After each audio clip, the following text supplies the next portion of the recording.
चलिए चलते हैं प्राचीन भारत के उस दौर में, एक ऐसा समय जब सत्ता की एक नई कहानी लिखी जा रही थी।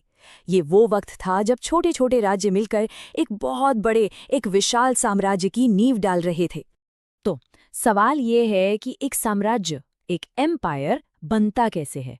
मतलब क्या होता है कि बिखरे हुए राज्य अचानक एक हो जाते हैं और एक बड़ी शक्ति बन जाते हैं? आज की हमारी ये पूरी पड़ताल इसी एक सवाल के इर्द गिर्द घूमेगी। तो देखिए हम क्या क्या देखने वाले हैं। सबसे पहले हम जानेंगे प्राचीन भारत के उन महान राज्यों के बारे में। फिर देखेंगे कि इन सब में से मगध कैसे एक सुपर पावर बनकर उभरा। पाटलिपुत्र जो उसकी राजधानी थी, उसकी क्या खासियत थी? उस जमाने की जो बिजनेस गिल्ड्स थीं, जिन्हें श्रेणियां कहते थे, उनकी क्या पावर थी? और आखिर में इस पूरे साम्राज्य ने पीछे क्या विरासत छोड़ी, इस पर भी बात करेंगे। चलिए तो शुरू करते हैं पहले हिस्से से और समझते हैं कि उस वक्त का पॉलिटिकल सीन कैसा था, जो कि कहना पड़ेगा जबरदस्त कंपटीशन से भरा हुआ था। जरा सोचिए, हम बात कर रहे हैं लगभग 6वीं शताब्दी ईसा पूर्व की। उस वक्त भारत वैसा नहीं था जैसा आज है। ये एक देश नहीं था, बल्कि कई कई शक्तिशाली राज्यों का एक कलेक्शन था।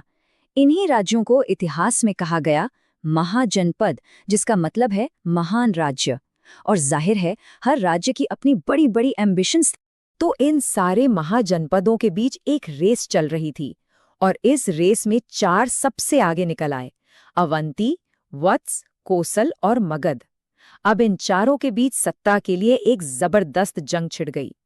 लेकिन जैसा कि हमेशा होता है, इतिहास में ताज तो किसी एक के ही सिर सजता है। और यही एंट्री होती है हमारी कहानी के हीरो की, मगध।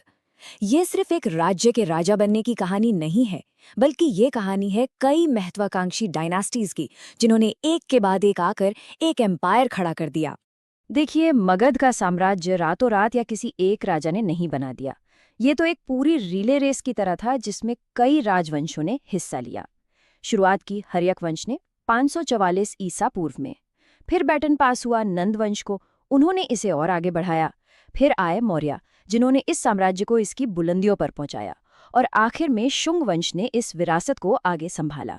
और ये जो क्रम है, ये हमें इन सोर्स नोट से पता चलता है। यहाँ देखिए, पॉइंट नंबर 23 में इन सभी राजवंशों का जिक्र बिल्कुल इसी ऑर्डर में किया गया है।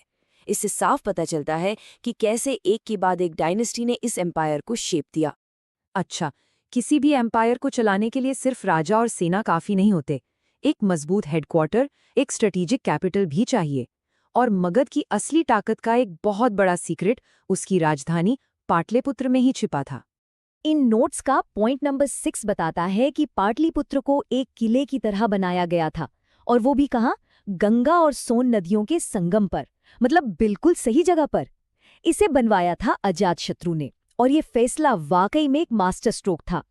तो सवाल ये है कि ये जगह इतनी स्पेशल क्यों थी?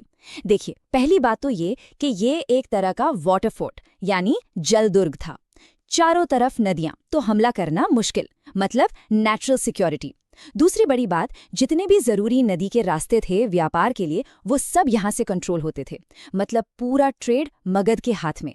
बस इन्हीं वजहों से आगे चलकर राजा उदयन ने इसे मगध की परमानेंट कैपिटल घोषित कर दिया। ठीक है, तो मिलिट्री पावर हो गई, एक जबरदस्त कैपिटल भी हो गई। लेकिन कोई भी एम्पायर सिर्फ इन 2 चीजों पर नहीं टिक सकता। पैसा कहाँ से आएगा, इकोनॉमी कैसे चलेगी? तो मगध की इकोनॉमिक पावर का जो इंजन था, वो थी श्रेणियां। तो ये श्रेणी क्या बला थी? आसान भाषा में समझिए, ये उस जमाने के व्यापारियों और कारीगरों की ऑर्गेनाइजेशन थी। इसे आज के trade union, chamber of commerce और यहाँ तक कि बैंक का एक मिला जुला रूप मान सकते हैं। और हाँ, ये टर्म हमें इन सोर्स नोट्स में भी मिलता है। पॉइंट नंबर 28 में साफ साफ लिखा है कि इन एंशिएंट इंडियन गिल्ड्स को श्रेणी ही कहा जाता था। मतलब ये कोई छोटी मोटी चीज नहीं थी, बल्कि समाज का एक बहुत जरूरी और स्थापित हिस्सा थी। अब इनका काम क्या था? बहुत ही इम्पोर्टेंट। ये ही तय करती थीं कि बाजार में किस चीज़ का क्या दाम होगा। ये ही देखती थीं कि जो सामान बन रहा है उसकी क्वालिटी अच्छी है या नहीं। और तो और अपने मेंबर्स के लिए कोड ऑफ कंडक्ट भी यही बनाती थी।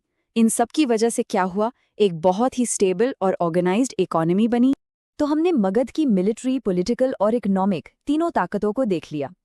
पर सवाल यह है कि इस साम्राज्य की सबसे बड़ी लेगेसी क्या थी? इसका असर कितना लंबा और गहरा रहा?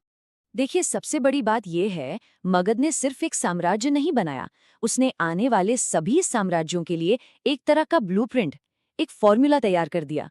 इसने पहली बार ये साबित करके दिखाया कि भारत जैसे विशाल और विविधताओं से भरे देश को एक एडमिनिस्ट्रेशन, एक सिस्टम के नीचे लाया जा सकता है और सफलतापूर्वक चलाया भी जा सकता है।